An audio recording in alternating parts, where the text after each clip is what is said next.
Bonjour à tous les sceptiques des étoiles.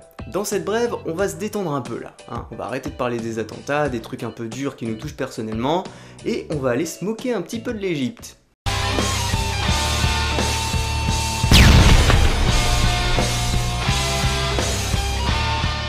Alors ça concerne ici le domaine pseudo-médical, appelé aussi les fake médecines, hashtag FakeMed sur Twitter. Mais qu'est-ce que c'est donc que cette théorie, me direz-vous? Eh bien figurez-vous que les Égyptiens pensent avoir découvert le remède contre le virus du sida, l'hépatite C, la grippe et même le cancer. Rien que ça. Bon alors c'est tiré d'une actu qui date de 2014 quand même, donc c'est un peu vieux comme histoire, mais n'empêche que du coup on a au moins le recul nécessaire pour s'apercevoir que c'était n'importe quoi, hein.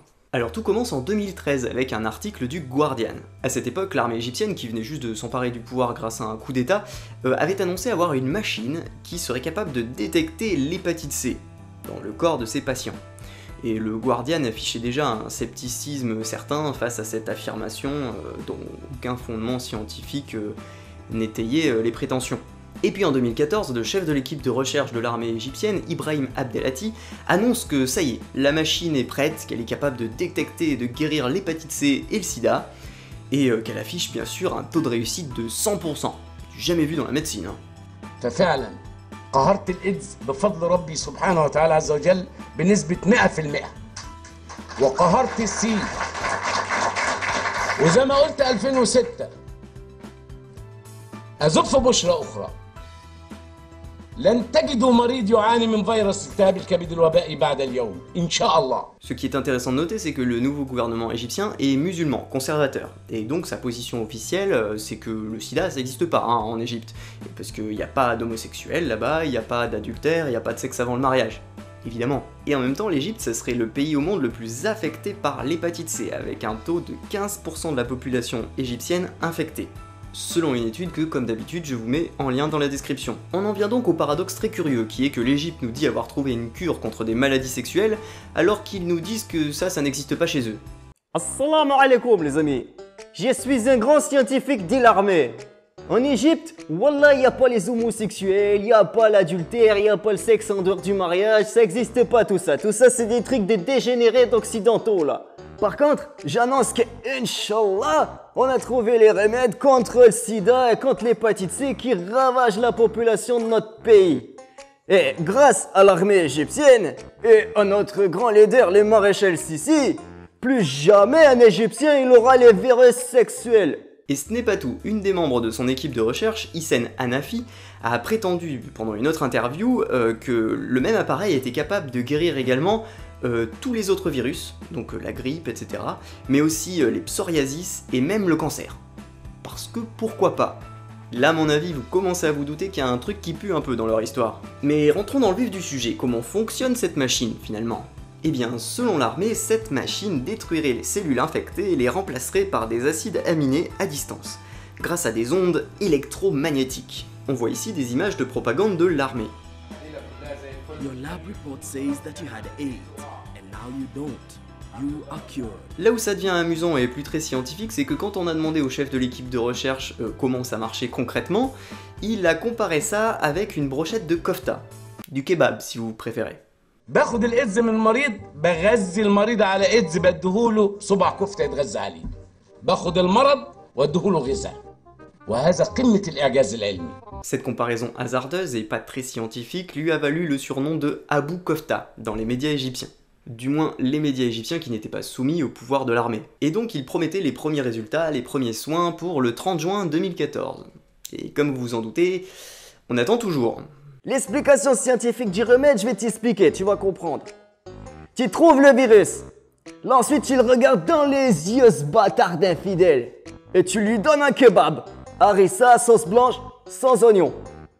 Et puis t'attends juste qu'il explose, ce fils de pute. Nahdin de Nahdin. La vie de ma mère, ça marche. Et vous pourrez venir voir dès le 30 juin les premiers résultats.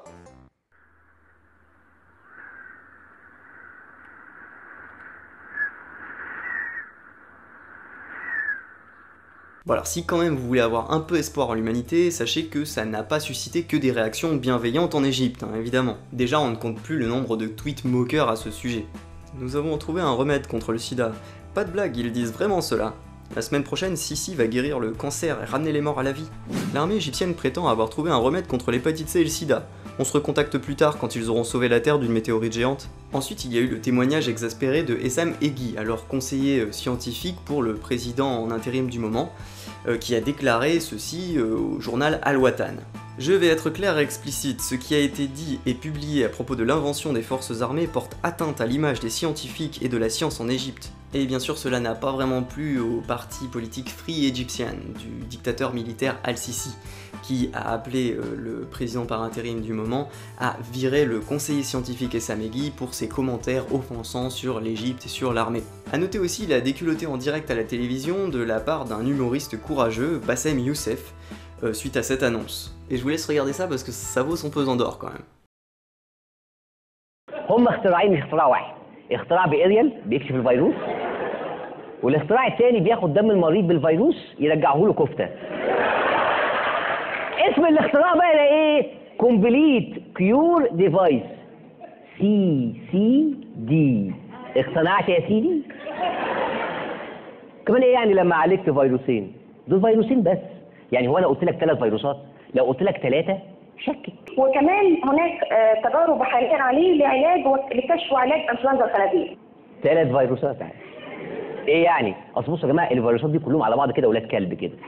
ما انت لما بتمسك الفيروس منهم بتخليه يقر على زميله يقول له هو انت كمان تعمله كفته؟ خلاص بيعالج فيروس و2 و3 والثالثه تافته. ولو مش مصدقيني اسمعوا من افراد الفريق المخترع. بيعالج كمان السكر، مريض السكر. سكر يعني بصوا يا جماعه هو علميا بيعالج كمان الصدفيه.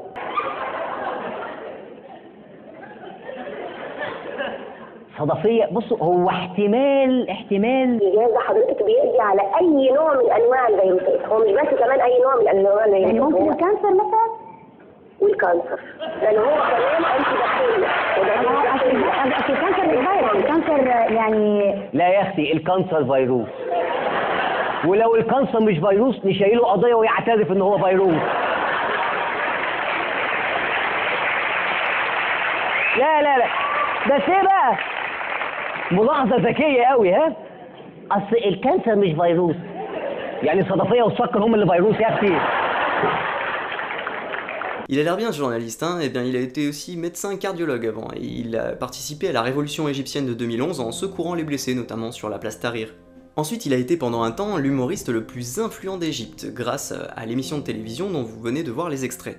Mais hélas il se moquait du pouvoir, donc il était gênant pour le dictateur musulman Al-Sisi, qui a fait poursuivre cet humoriste en justice sous divers chefs d'accusation à partir de 2013-2014, et puis finalement en 2017 il a été condamné à 2 ans de prison. Ah c'est beau la dictature quand même, hein. C'est nul de vivre en démocratie, cette dictature religieuse égyptienne a l'air tellement plus cool.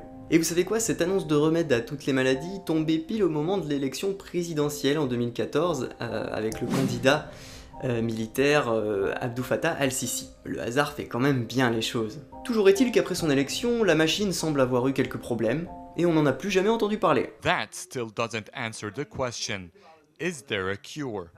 Earlier this year, scientists criticized the Army's announcement saying if a cure does exist, it needs more than just one press statement. Furthermore, the Army has so far declined to provide scientific details of the cure. So certainly a controversial topic, and one that will only be clarified in 6 months. Millions across the world will have to wait until then to discover the truth behind the claims.